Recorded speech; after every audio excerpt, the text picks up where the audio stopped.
Welcome to the show. I'm Ryan McNeice. We're here with Marty Dickinson. Hi. Thank you for being here. I'm glad to be here. The last time we did this was about, a year or two ago. I think it was 2 years ago. Was it 2 years ago? The CVSD bond, which went very successfully, and you were a major part of that. Yes, well, I mean, you can drive around the city of the Spokane Valley and Liberty Lake and see the really great work in play right now. And, you know, it was all done really through the effort of those that supported the bond. Well, and you played a big part in that, and if I could back up a little bit, you know, Marty, you've just been named the Chief Marketing Officer for STCU. Yes. So congratulations. That's exciting, isn't it? I'm just really, really excited. It is exciting. It's actually a unique bank from a marketing standpoint. I've done a great job in our community in their involvement anyway. But this is in a long line of other very successful careers and companies and organizations you've been a part of. GSI, how many years were you with GSI? I was originally, I never actually worked for Greater Spokane Incorporated because I was with the Chamber. And then Downtown Spokane Partnership. Yeah, and then Downtown Spokane Partnership, and then I had which was just a dream job and a wonderful time to be a part of downtown. And then moved on to Sterling Savings Bank, and that's kind of when I entered into the foray, if you will, of the financial institutions, and had a wonderful time there with amazing people because they were just fabulous. And then we merged with Umpqua Bank, and I essentially commuted to Portland every week. I was going to say you spent a lot of time in between. Yeah, and I had a really unique experience at Umpqua Bank, which was to step into the role of the Chief Culture Officer. And so really my role was to help integrate two $10 billion banks and about 2,500 people. And it was super easy because people don't have weird issues. Right. They love change. Right. They're all about Always it. And they just, yeah, everybody's on board. It feels good. Marty, tell us what you want. Yeah. We'll do it. Yeah, so that was 4 years of an interesting ride. Yeah, a lot of change. And quite candidly, doing the best I could to ensure that we preserve jobs here in Spokane. Right. And preserved a community presence. But all good things kind of come to an end, and I was ready to get off an airplane. And well, with young kids going through school, and you're involved here locally as well, to be traveling back and forth is a challenge. Yeah. But all during that time, these different respective organizations you're a part of, you've also sat on several important boards here in the community. Give us a couple examples of those. Well, I'm very fortunate. I was appointed by Governor Inslee a year ago to be a regent for Washington State University. So that that is a full circle honor, really, having gone to school there, having, I know we'll visit about this, but having been a pretty significant player, if you will, and community leader around the medical school creation, and then to be asked to participate on the Board of Regents, it's just a huge honor. It's a big job. Yeah. Big commitment. It's a really big commitment, and it is volunteer, and amongst all these other activities. Right. Yeah. So, but I really, really like it, and it has filled an interesting kind of space for me. I didn't fully understand. I've gotten a good grasp of kind of elementary, middle school, high school, and how bonds and school districts work. But learning higher ed is a whole nother piece to it. So that has been really great. I have a lot of fun and good fortune of serving on the Public Facilities District Board, and that's a county appointed seat. And there's been a lot going on with that. We have a ton going on with that. And again, yet another learning experience for me. So kind of as I took, about 18 months where I just thought, I'm not going to do anything, not do anything. I was just going to say, the definition of Marty Dickinson not doing anything. And I think the umbrella of not doing anything was being incredibly busy under Sky Consulting. Strategies, yeah, okay. Sky Strategies. So I named it after my dog. So, my kids are like all leaving and going to college, and so I thought, well, I need a dog because, I need to fill the void. That's the logical choice. Right. So Reed can't do that. Right, yeah, Reed's just like, okay, we'll get a dog. So we got a dog. She's a golden retriever, and I named her Sky. And so then named my little consulting gig Sky Strategies. In all seriousness, when you say little consulting gig, because of the connections and the endeavors and organizations you've already been a part of, independently, you were continuing to be a part of all of these ongoing projects. I knew I kind of needed a vehicle, you know what I mean, to kind of stay engaged. Right. And you know, stay plugged in, because I certainly wasn't ready to wrap things up. But at the same time, I needed a break. Well, I just needed to take a step back a little bit. Well, as you said, the travel too. Maybe a little more on your own time. Yeah, it just, and have a little more control of what I was wanting to give my time to. So again, I just, you know, I've loved the WSU Regent opportunity. I'm having a great time doing the Public Facilities District. We're in the midst of getting ready to build a sportsplex, a $50 million sportsplex, which is super awesome in downtown Spokane. Necessary. It's just going to be so great for our community, and I feel really privileged that I get to be a part of yet another cornerstone project for the region. And I appreciate, that's a perfect segue, because you actually, I don't think it's by accident, you have been a part of many cornerstone type projects. So I'd like to kind of kick off talking about the U District and what you've done with WSU Medical School, because that's such a huge branding for Washington State, significant economic interest for Spokane, for the students at all levels. Yeah. It's such a positive. Talk about how that came to fruition, how you played a part in that, where's it going? Yeah. Well, I mean, the university district as a whole is just a pretty neat thing, and under the leadership of Lars Gilbert and some great work that he's doing over there, I mean, there's stuff happening there.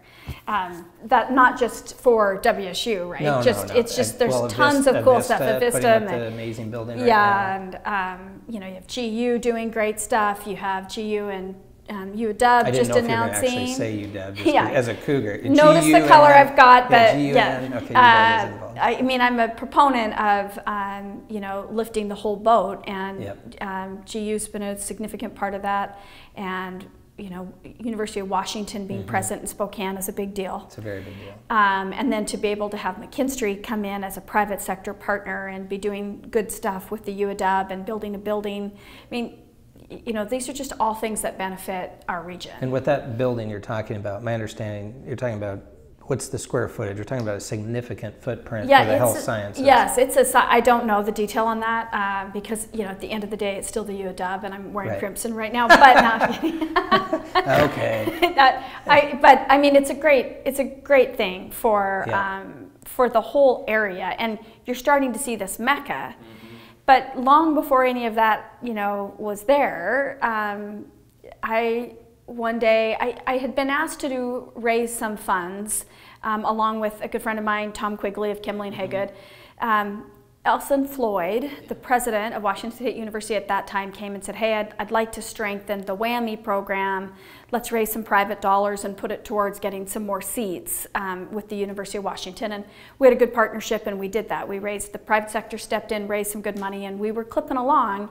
And through that process, Elson said, hey, can you meet me at the Davenport one day? And I thought, sure, you know, so we go sit down with him along with myself and a guy named Rich Hadley, who is just a wonderful community leader with a huge legacy in Spokane too.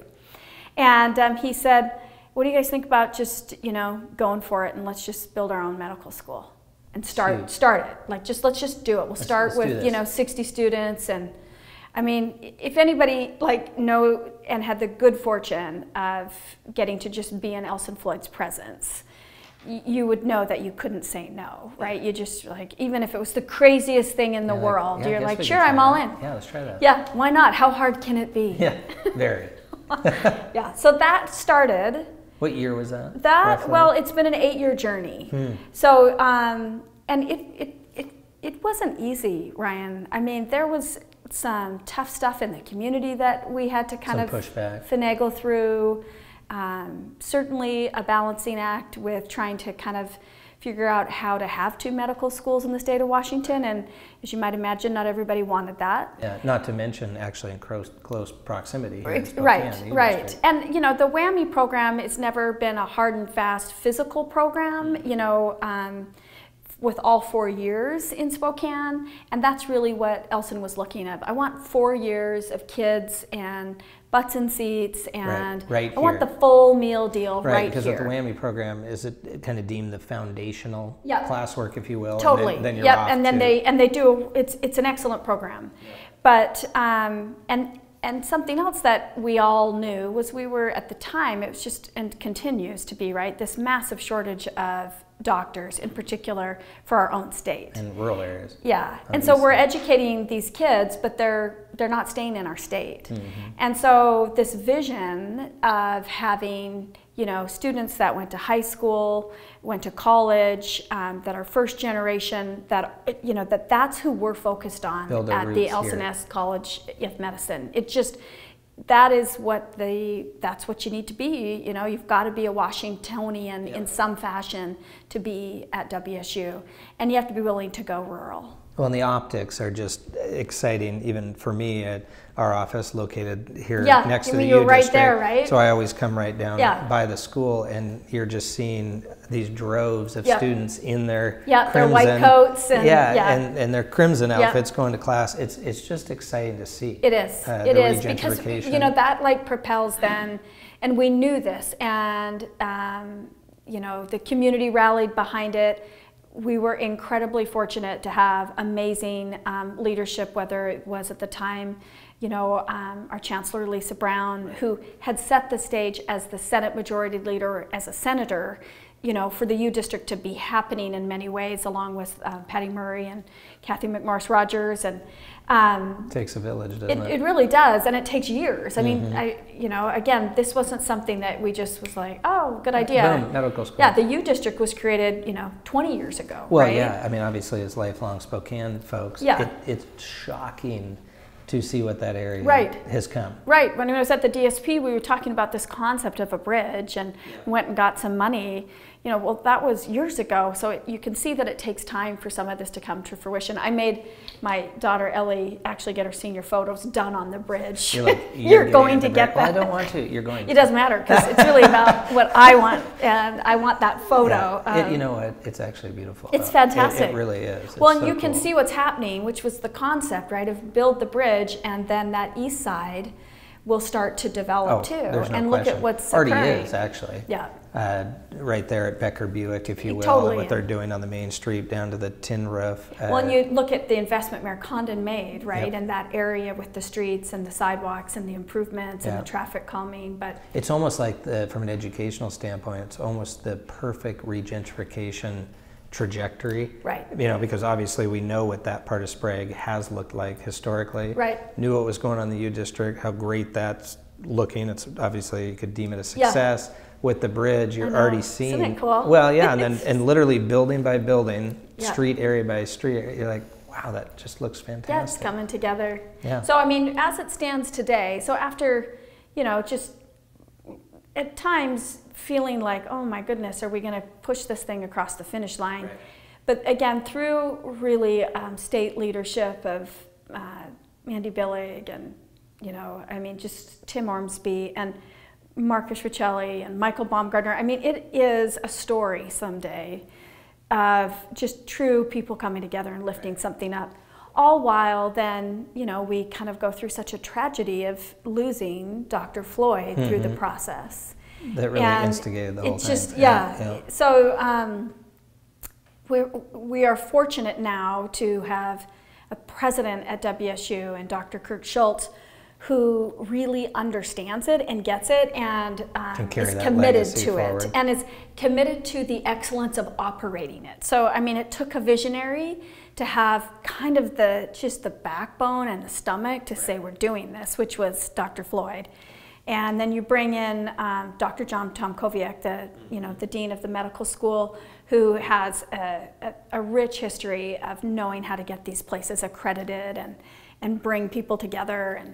And then you have Dr. Schultz, who has this great vision of, okay, you know what, I'm going to put a provost there, and his name is, he's just amazing, in Darrell. And, you know, he's there, and he's got the School of Pharmacy, the School of Nursing, and the medical school now all kind of creating this health science hub. I mean, that's a big deal, right? I mean, you got all of that right in, well, and I think you're also touching on such a key fundamental entrepreneurial concept of there's those people that have the ignition, if you will, to get something Yes. off the ground. Right. Probably are part of the Totally. ongoing operational, Yep. but might not be. Yep. It's not a criticism, or it's just that there might be different folks on the bus at different times. Totally. To get you across the line, Yep. that you said. Yeah. So I feel like the team with Dr. Daryl DeWalt and Dr. Tom Koviak, and then with President Schultz, I have just an immense amount of confidence. So we have 120 students on campus fully engaged in their first, second year programs at WSU. Well, and actually that's a good point. One of the pieces that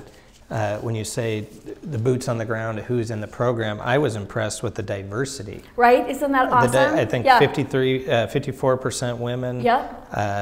22.5% from rural counties, 37.5% first generation college Yeah. grads. You Which said is just the whole point. 55% low socioeconomic backgrounds. Yes. 14% from underrepresented races and ethnicity in medicine. That, You're speaking what the whole intent was supposed to be. but that's really early, though. Yep. There's a lot of organizations that have been around for 100 years, if you will, that are now really working hard to create that type of diversity. Yep. But pretty impressive that Yep. that out of the box Right is, out of the is what the box. picture's looking like. Yeah. That's impressive, Well, and it's I think. statewide. Like, don't forget that either, right? It's True. I mean, there are 98 clinics across the state. And just to think about that, there's 98 clinics that are in rural communities, counties, and that they're willing to actually bring these students in and teach. I mean, that's a big commitment to the whole state. So again, when we go to Olympia, for example, and lobby on behalf of the school, I mean, we consistently talk about the state impact, because it might be in Spokane, Right. but these Physically. rural counties that it's serving, I mean, they have a clinic and students in Forks, Washington. I mean, that's, a big deal. Yeah. Because I don't know if you've been to Forks. Well, no, I But have it's a not. long But ways apparently out they there. filmed a pretty famous TV show there. And there's some steelhead fishing at Yeah, that there's a there, little too. bit of that. But I love yeah. that. I love those stories Yeah. like that. Did you work with Garmin Lutz on some of the rural area type issues? I know Garmin Lutz that originally Yes. was at Empire Health, Yeah. et cetera, but I know he speaks to that a lot in terms of the obvious need that you see it, that, oh, here's Sacred Heart, here's Spokane Valley Hospital. But what are we doing in these areas? How do you draw these individual, like you said, Washingtonians or otherwise, to these areas? What's the incentive? Incentive to be there. Yeah. Well, and as you go through an interview process at WSU's Medical School, there's a pretty significant series of questions and personality kind of evaluation of, do they really want to be rural, or are they just saying they want to go rural? Is that just on the application? And what's their aptitude to working alone and independently? What's their aptitude to technology and understanding how that works? Because that's how you're doing a lot of your telehealth and your medicine. So it's something that I'm just really proud of, and I'm proud of it because it took so many hands to lift it. Well, you just wouldn't even be able to name everybody. Right, but bootstrapping it all the way up to what it is today visually, and then we all drive by or read it in the business journal. Yeah, like, and that's oh, pretty great. inspiring. That's great that that's there, but the work that went into it to make it happen. Yeah. That's impressive. Yeah, thanks. But that, when you said again with the different endeavors and projects, that's but one giant thing you've been a part of. But talk about a little bit of some of the economic development issues that have been going on beyond even that in terms of raising funds for our area. Yeah. Well, so, I don't know, sometimes if I look at Central Valley School District, and I can only speak to them, but we've had great success, and others that have volunteered and worked on Spokane Public Schools passing their bonds, school district. I mean, we've had a good run in our region here for about the last 5 years. But there again, though, the regentrification. You can't, at least in CVSD, and I think, like you said, in the other respective districts, you cannot drive around these communities and not be, I think, reasonably overwhelmed with how amazing the structures are. For all the schools, it looks great. It really, I think it speaks to the community too, right? And I mean, Superintendent Small always says, a community's known by the schools that it keeps. And I think there's a lot to be said for that. And at least with Central Valley, I mean, that is an economic driver those bonds are that the taxpayers invested in, and it's paying back, right? I mean, right now, on an ongoing basis, about 500 jobs in play with those bonds and the projects that go with them. There's 13 projects all with that. I mean, $600 million one-time construction impact. That's real stuff. Yep. Not to mention, I'm sure everybody has, as always, a different political view on this, that, or another thing. Yeah. But when you look at just the tangible dots that are connected, even from a real estate standpoint, right. that, hey, I want my kids to go to this particular school or this particular school. Well, at this point, when you look at CVSD and all of the respective buildings by and large, right. and infrastructures are wonderful right. in and of themselves, all of these areas, you have this influx of, hey, I want to live in this neighborhood, I want to live in this neighborhood. So the real estate industry, home prices, value. Yeah, all of that driving. But, you know, I think well, you said earlier, you like to rise. Yeah, to raise kind of the whole boat. Yeah, the whole boat. But, you know, what is more interesting to me is just the sheer fact that this region is growing. I mean, you don't do 13 new projects in one particular school district without having a population that's driving that to happen, right? So.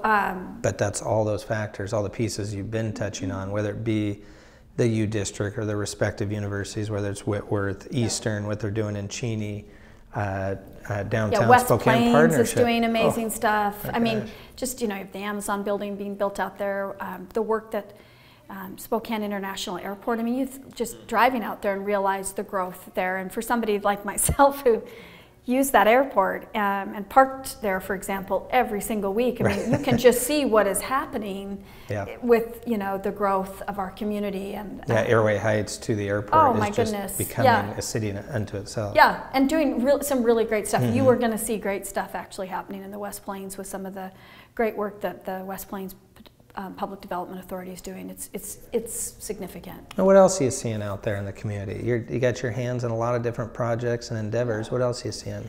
Well, I'm wrapping up a fun and kind of fulfilling stint through my Sky Strategies. I was consulting with Greater Spokane Incorporated. So it was kind of fun to kind of come home, if you will, and get to work on some things that have been in the, you know, kind of hopper for a while, but how did we kind of package them and get them over the finish line?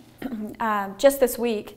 Put some bookends on them. Right, yeah. Just this week, Journal of Business just shared this, but Greater Spokane Incorporated, along with like, I think it's 17 other partners, put together this really great concept, which is, I call it's a virtual gateway to Spokane, but it's called Advantage Spokane It's the Advantage Spokane website. Right.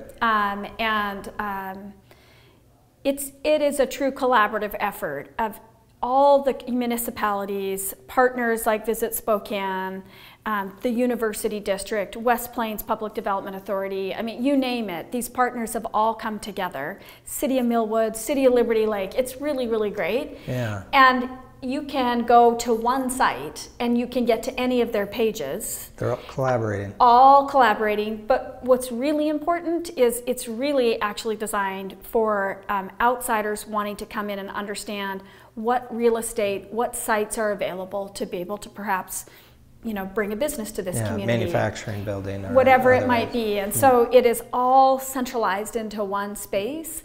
So now with the partnership and this, I mean, we have the Spokane tribes involved in it, the Kalispell tribe is involved in it. That's a big deal. deal. It's a really cool thing, right? And I'm not sure we've ever quite pulled anything off like that as a community before.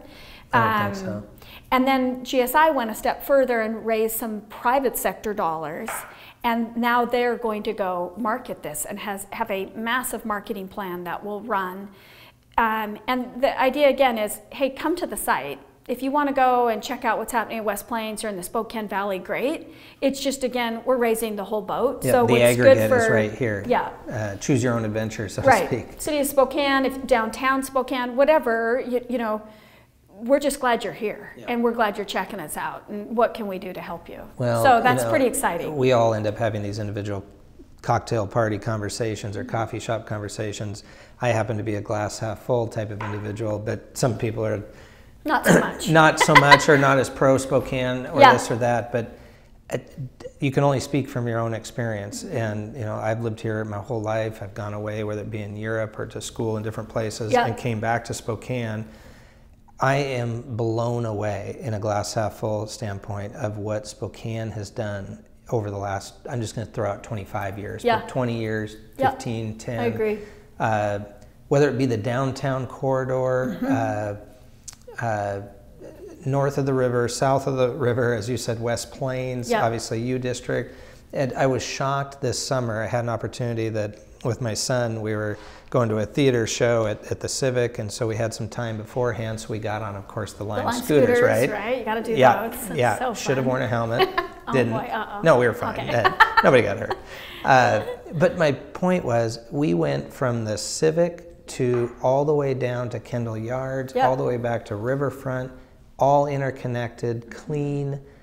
I actually was almost telling anybody after the fact, probably annoyingly, that cool. Have you guys had the opportunity to do this? I mean, everything is connected all the way to the end of Kendall Yards and all the way back to the arena. And to the U District, to Gonzaga. I mean, it's pretty unique to have all that. Incredibly unique. And again, so not to be over the top, but certainly anybody can have their opinion or be a naysayer. But I think if you experience it, and that's why I think what you're saying about the aggregate of the site, pick an area that you want to experience that might be relevant to you.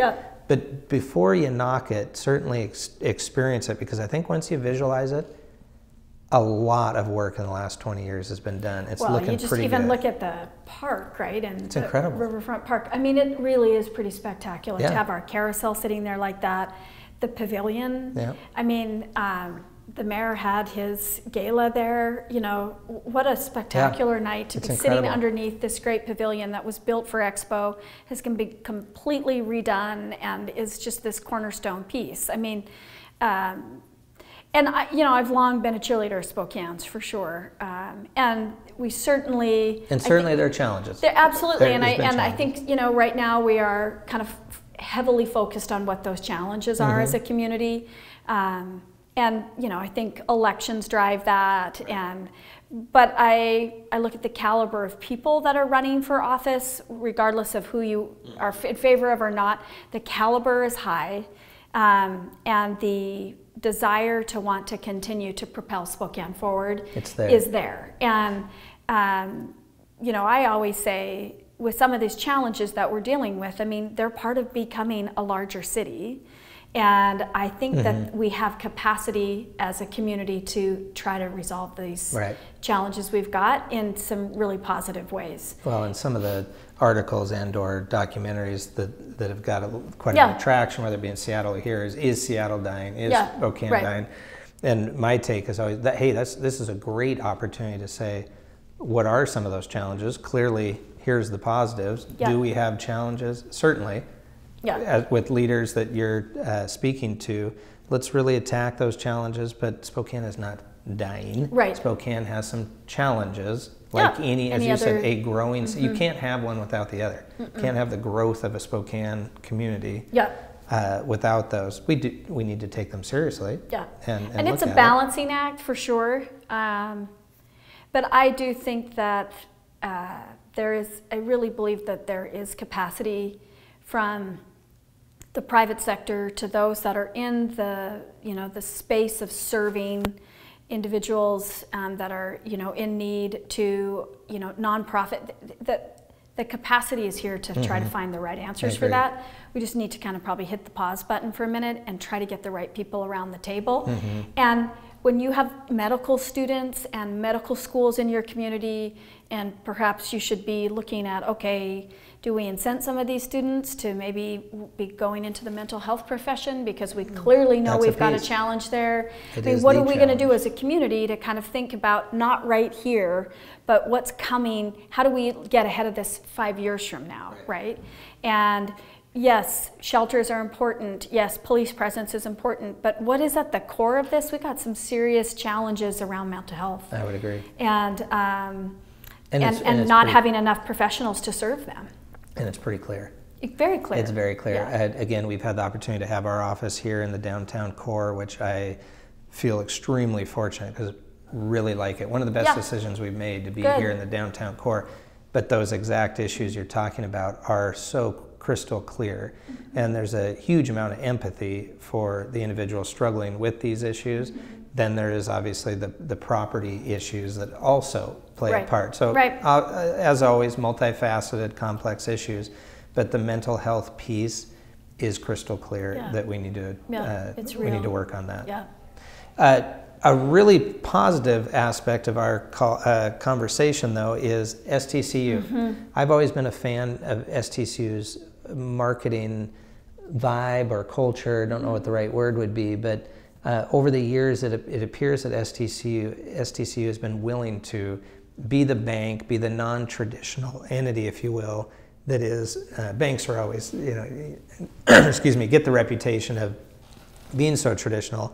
STCU has done some really creative marketing, and you're now going to be the chief marketing officer. I know, isn't that, it's just, I kind of pinch myself, actually, I really do, because... You're really slowing down, Marty. I know. Well, to have the opportunity to, have spent a large portion of my career trying to give back to a community and wanting to do that in a real authentic way, and I don't do it if I'm not going to kind of put myself all in. Right. And while I've been doing so many of these things, I've always had many great partners, but there's always been this one steadfast partner, which is the credit union of STCU. I mean, they're just always there, right? Whether it was doing the horse and carriage rides in downtown Spokane that were just so fabulous, when I was at the Downtown Spokane Partnership, or picking up the phone to say, hey, we want to do something kind of extra special for some kids, and we're in. They're in, like they just, or picking up the phone to say, hey, we have this crazy idea that we're going to build a medical school. What do you guys think? And they're like, we're in. In fact, not just we're in, we're one of the first in, and and then going not on the bandwagon per se. No, like we're going to be a leader. In with dollars, in with leadership. And then turn around and, go another step to marry their mission with then, the teaching health clinic at Washington State's Medical School. And I mean, the list just goes on and on. They're doing amazing stuff down in the Tri-Cities right now. And I mean, and then to have spent a better portion of my time, with the Central Valley School District, and guess who was like right alongside, not just Central Valley School District, but Spokane Public School, I mean, around the whole effort. So to have this crazy opportunity to be able to walk in there now and be a part of it, where I've always gotten to be hand in hand with it, but never on the inside. You were associated with it, certainly, in these different projects. Yeah, I mean, I don't know. I just got so fortunate, and so I'm so excited. It's a little bit like your Washington State Regency experience, a full circle of, clearly you've always respected Washington State, but now this opportunity on the inside. Yeah. You've always respected STCU. Yep. Now you're on the inside. Well, and having done and gone through the interview process and getting to know the people there, it's your point about a vibe or culture, it's real. Yeah. And they live it. Yeah. Like they live it. But that's a good point, because it could be a marketing pitch, if you will, but they're the real deal. Like you walk in and you feel it, right? And whether you're interviewing with, the person that does social media or the, chief financial officer, I mean, they're all in, and they're talking off the same, piece of, they really do mean, like, when they say they're here for good, they mean it, and they're like asking you questions around, like, how are you going to do that? You're thinking, I don't know, I'm good for it. I swear I'm good for it. Believe me. Yeah. But the member is at everything that they do, and this concept of the heart of the member, the heart of the community.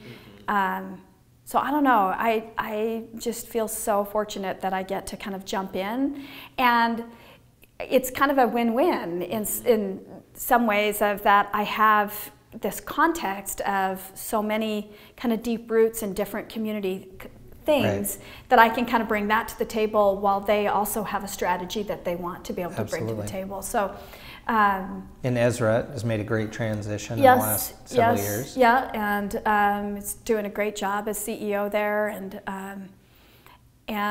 I'm just really excited because the depth of the bench is significant, and you know, candidly, it's been a little while since I've had that deep bench to work with, and so I'm excited to be able to go and be a part of that. Well, and I think, as you said, that everybody from top to bottom is working off the same script. Yeah. And you know, yes, it sounds like a cliche. Right. But we've all been a part of certain organizations, this or that's not the case. No, you know it's something special. Right. And so if everybody's working off the same script, there's this common momentum, Yes. vibe, culture. Yep. It could be exciting. Yeah. Well, clearly you're not taking a break. You're doing classic Marty Dickinson. You're gearing up for just gearing up for the, you know, I'm in second gear right now. Well, so I honestly think it'd be appropriate to thank you, because I think your service to our community is tangible. Thank you. And you keep doing it. I appreciate So that we appreciate a lot, it. Ryan. Thank you for joining me. Thanks for having me. Thank it's good you. to see you. Thanks for joining us on the 57. We'll see you next time.